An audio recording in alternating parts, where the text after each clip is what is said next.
Story यानी ऐसी कहानी जिसे पढ़कर हमारे अंदर जागरूकता आ जाती है, हमारा मन प्रफुल्लित हो जाता है या मुश्किलों के सामने लड़ने की ताकत आती है। हर किसी के जीवन में मुश्किलें आती हैं, परंतु हमें कभी भी हार नहीं माननी चाहिए। इसी प्रकार इस ब्लॉग में हम छात्रों के लिए प्रेरक कहानी हिंदी में बताएंगे, जिसे पढ़कर आपके अंदर एक अलग प्रकार की जागरूकता आ जाएगी।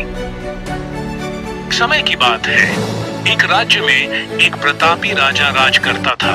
एक दिन उसके दरबार में एक विदेशी आगंतुक आया और उसने राजा को एक सुंदर पत्थर उपहार में दिया।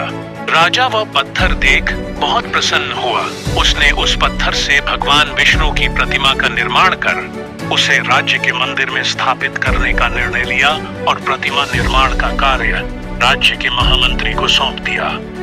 महामंत्री गांव के सर्वश्रेष्ठ मूर्तिकार के पास गया और उसे वह पत्थर देते हुए बोला, महाराज, मंदिर में भगवान विष्णु की प्रतिमा स्थापित करना चाहते हैं। 7 दिवस के भीतर इस पत्थर से भगवान विष्णु की प्रतिमा तैयार कर राजमहल पहुंचा देना।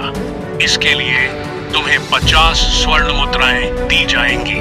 50 स्वर्ण मुद्राओं की बात सुनकर मूर्तिकार खुश हो गया और महामंत्री के जाने के उपरांत प्रतिमा का निर्माण कार्य प्रारंभ करने के उद्देश्य से अपने औजार निकाल लिए।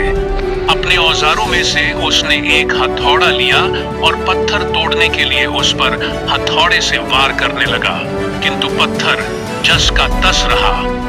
मूर्तिकार ने हथौड़े के कई वार पत्थर पर किए, किंतु पत्थर नहीं टूटा। 50 बार प्रयास करने के उपरांत मूर्तिकार ने अंतिम बार प्रयास करने के उद्देश्य से हथौड़ा उठाया, किंतु यह सोचकर हथौड़े पर प्रहार करने के पूर्व ही उसने हाथ खींच लिया कि जब 50 बार वार करने से पत्थर नहीं टूटा तो अब क्या टूटेगा। वह पत्थर लेकर वापस महामंत्री के पास गया और उसे यह कह वापस कराया कि इस पत्थर को तोड़ना नामुमकिन है, इसलिए इससे भगवान विष्णु की प्रतिमा नहीं बन सकती। महामंत्री को राजा का आदेश हर स्थिति में पूर्ण करना था, इसलिए उसने भगवान विष्णु की प्रतिमा निर्मित करने का कार्य गांव के एक साधारण से मूर्तिकार को सौंप दिया।